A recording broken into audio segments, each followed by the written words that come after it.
Welcome back to the channel and to summer number 3 of the yard renovation project. Let's get right into it.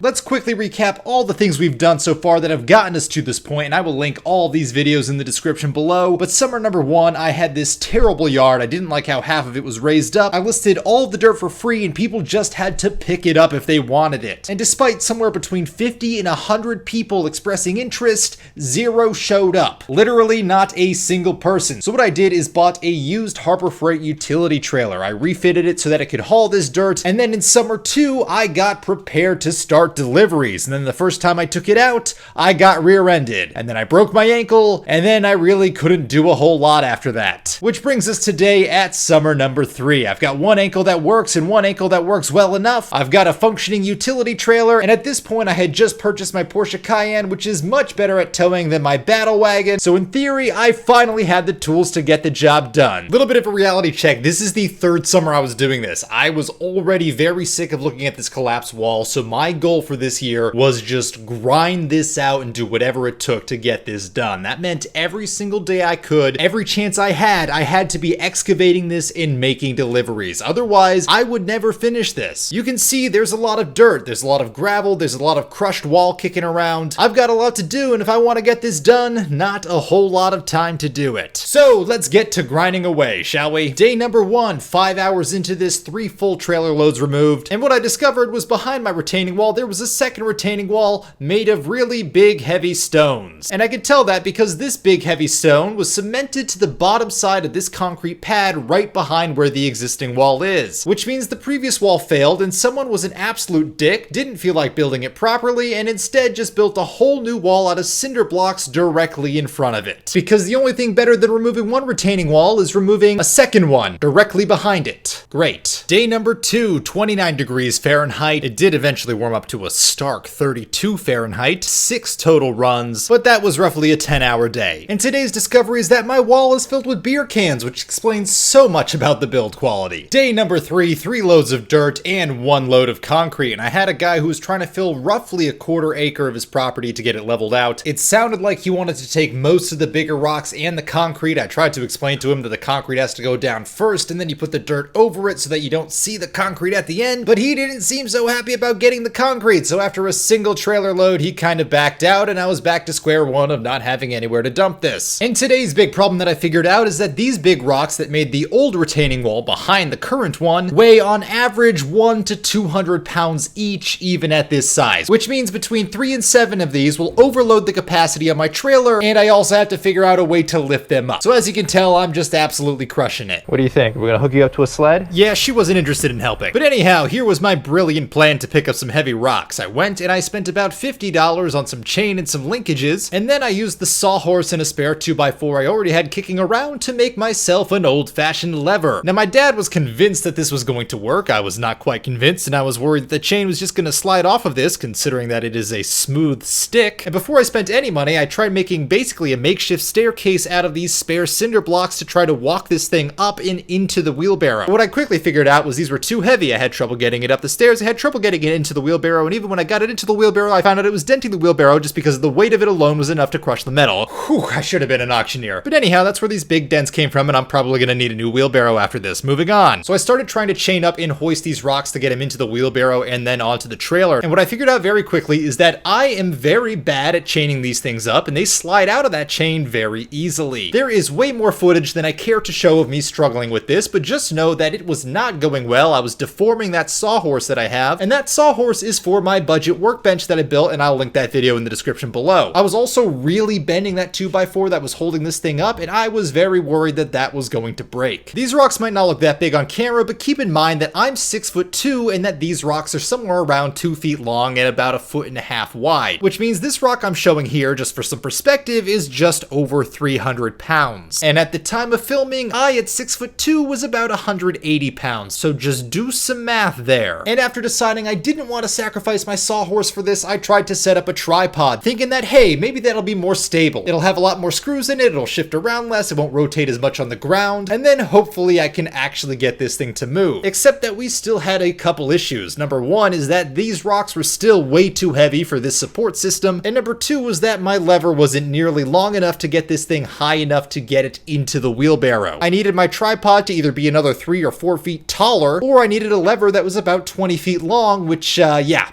I don't have that. So at this point, I've now cut up all the remaining 2x4s I had in my basement. I've now broken some of them, and I've completely destroyed this tripod by subjecting it to too much weight. On the bright side, I was able to prove my dad wrong for less than $20, but that means I was no closer to finding a solution. Now, the real issue here is the entire front of where the old retaining wall was is lined with these rocks. If I can't find a good way to lift these and get them out, I've got to leave them there and build a new wall in the same spot, which means I can't level out the entire yard. That's why I'm so adamant about figuring out a solution now, because this is really going to dictate what I can do for the rest of the project. So with that, I was feeling pretty defeated. I was tired, I was worn out, and I needed a little bit of time to recover and think about this, making this a perfect place to close out this episode. Thanks for watching, and I'll see you next time.